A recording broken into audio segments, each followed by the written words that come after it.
What's up guys, welcome back to the Gear Garden. This week we are taking a look at the pros and cons of freestanding versus trekking pole tents. The reason that I'm breaking down this video is because I feel like for a lot of backpackers, not just new backpackers, but there's such an overwhelming amount of choices for tents, and it's kind of hard to choose if you want to go freestanding or if you want to go trekking pole, because they both have major pros and they both can have major cons as well. So for the video, I've used my Big Agnes Copper Spur versus my Durston X Mid 1. I feel like they're both kind of best in class tents. So for the first part, I'm going to talk about the pros of a freestanding tent. A lot of the pros are that they're pretty simple to set up relative to a trekking pole tent. As far as you have poles, a lot of the poles are even color labeled on each side, so you know exactly where to put it in which hole. I think another benefit too is that you don't have to necessarily stake it out. It's something I can just pick up and move, and I can put anywhere on the ground as well. I don't have to worry about having the perfect pitch on my tent. As long as I can get my tent spaced out in that rectangular shape that I need, the tent's pretty solid and stuck there, and I can move it whenever I want. In a lot of cases, freestanding tents typically can hold up a lot better in wind and storms. Now I say a lot of cases because in this video, the Durston X Mid is like a super storm-worthy tent. It really holds up well in storms, so I kind of use these two tents on purpose because they're kind of both the best in their own categories. Okay, now we're going to get into the cons. The cons for a freestanding tent is that it typically is bulkier and it is heavier, and there's just simply more things to break. With more options comes with more potential damage to be done. Therefore, if you're someone that doesn't want to have to worry about all of those things that could happen, maybe a freestanding tent's not for you and you should try a trekking pole tent. The poles typically do add more weight. Granted, a lot of them are carbon or super lightweight aluminum, but they still add weight and they add something else that you have to pack in your pack. And with that comes with those snapping and breaking as well. And some brands necessarily don't have the best warranty, or they do have the warranty, but they're super technical with it. So if you might have snapped it yourself, you broke it on a tree branch, well, you're kind of out of luck. And then you have to go replace them, and you either end up having to buy the new set of poles that can sometimes cost just as much as a tent. So you might as well end up buying a new tent, or maybe trying to jimmy rig your poles and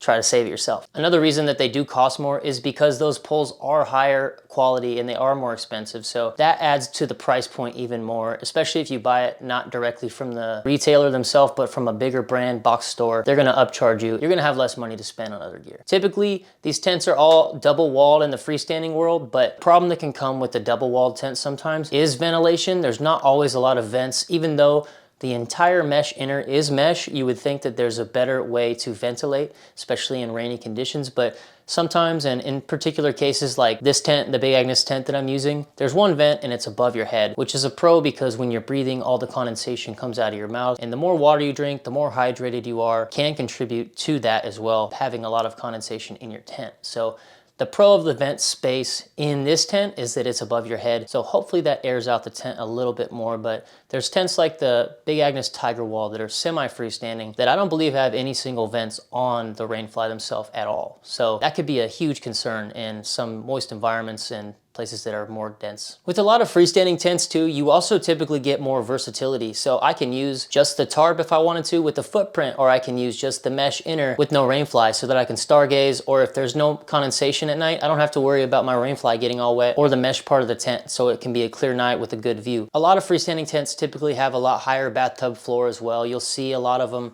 especially on the Big Agnes, there's the base layer of the bathtub floor, and then there's even one above that that's a thinner material, and then it gets to the mesh. So you have a lot more protection in a tent like that versus just a normal trekking pole tent. Another pro of the freestanding tents is that a lot of them are fully featured. So you have a lot of options for pockets, you know, different types of ways to set up your rainfly. You can have the rainfly half on. For example, the Copper Spur in this video has 4 head pockets. There's 3 above you, there's 1 next to your head, and then there's a huge kangaroo pouch above your feet. So as far as like storage and organization in your tent goes, you can really develop a system that's beneficial to what you need in your tent. Okay, now we're gonna get into the trekking pole section of this video for trekking pole tents. Trekking pole tents are typically aimed at ultralight backpackers or people that are strictly looking for simplicity and function over a lot of features. As I mentioned before, the term ultralight in trekking poles means typically a lot of the tents are under 2 pounds. Ultralight tents, like trekking pole tents, are typically much more compact. In this video, I used the Durston X Mid 1 to kind of showcase that there is trekking pole tents that do have some more features, but a lot of them typically are single wall and don't have as many options for things in the tent as far as comfort goes. These tents compact to a super small size. Typically they're, you know, I'd say like 1.5 widths of an Nalgene, maybe a little bigger and just a little bit taller. One big pro is that there's not poles that you have to bring, especially if you're someone that backpacks with trekking poles, which I know a lot of people that do. So if you're someone that does use trekking poles and you're like, I'm using a freestanding tent and I'm bringing trekking poles, you could cancel that out and get a trekking pole tent. That way you can ditch your poles back home and just use your trekking poles, and every piece of your gear is now multifunctional. A lot of times trekking pole tents are often cheaper, and that's mostly because they don't come with the pole sets like I had mentioned for freestanding tents. In this case,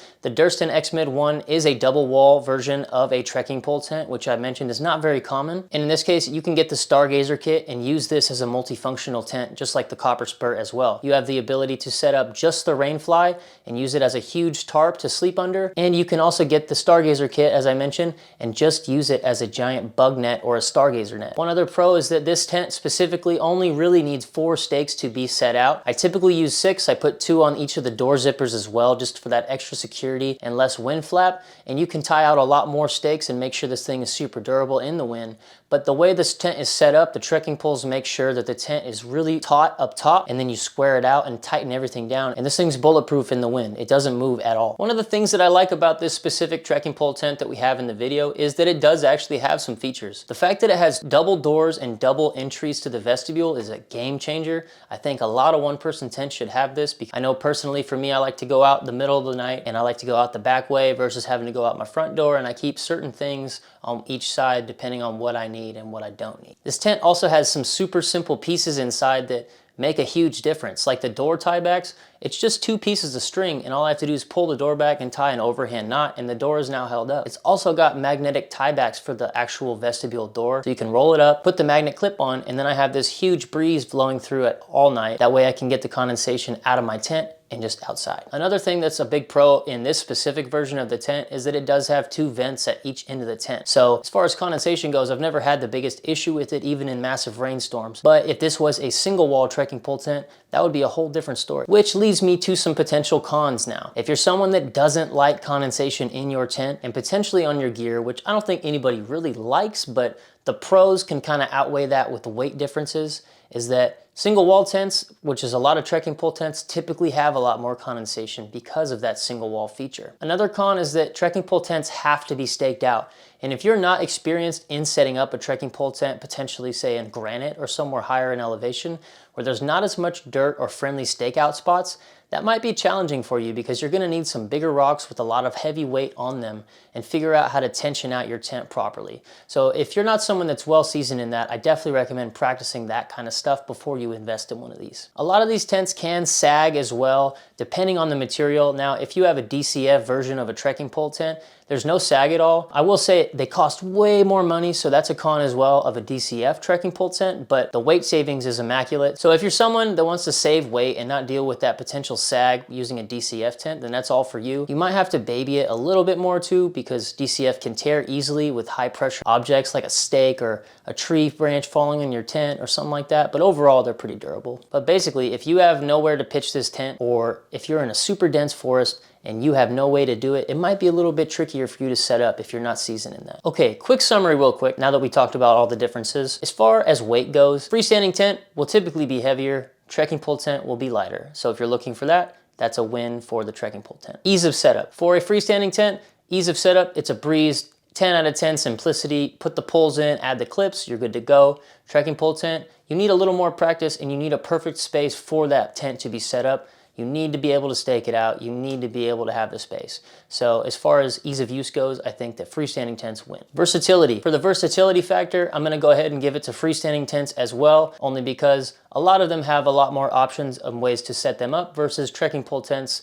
Unlike in this video, the Durston is very versatile, but if we're talking overall, there's really not that many options to set up a trekking pole tent. For durability in storms, I'm gonna say it's kind of split, because depending on which tent you have in either of those worlds is gonna make a huge difference. A freestanding tent versus a semi-freestanding tent, in my opinion, the freestanding tent will be way better and more efficient in a storm. A Durston trekking pole tent is gonna be way more efficient than a Gossamer the One trekking pole tent, just because of the material, the double wall, and the simplicity of the setup that makes that geometry just way more efficient in storms. Packability, the tents that are freestanding typically are bulkier. You can compact them down, but unfortunately, a lot of these brands don't pack their stuff in small bags. They're typically bigger. I don't usually use those bags. I'll just take it out of the tent and pancake it in my backpack so that it is flat. But if you don't do that, you like the bags, you like the poles, it's just bulkier, it's harder to pack. Whereas a trekking pole tent can be pretty small, stuffed in your pack, and also you're using your trekking poles, so it's not an issue. Now cost. Cost is a tricky one because there is no flat rate for either of these tents. In this video, the Durston is about half the price. It's like $240 versus that Copper Spur is around $400 to $500, sometimes a little more. But I will say in the trekking pole tent world, if you get anything that's DCF, you're looking for at least $500 to $700, sometimes $800 or $900, depending on the size and the brand that you're choosing. So I'll say it's pretty split because there's freestanding tents that can also rack up to $1,000 or $2,000 as well. And same thing for ventilation. As far as ventilation goes, it just depends on the tent. There's no set rule that freestanding tents are better or trekking pole tents are better in my experience. I've seen tons of tents.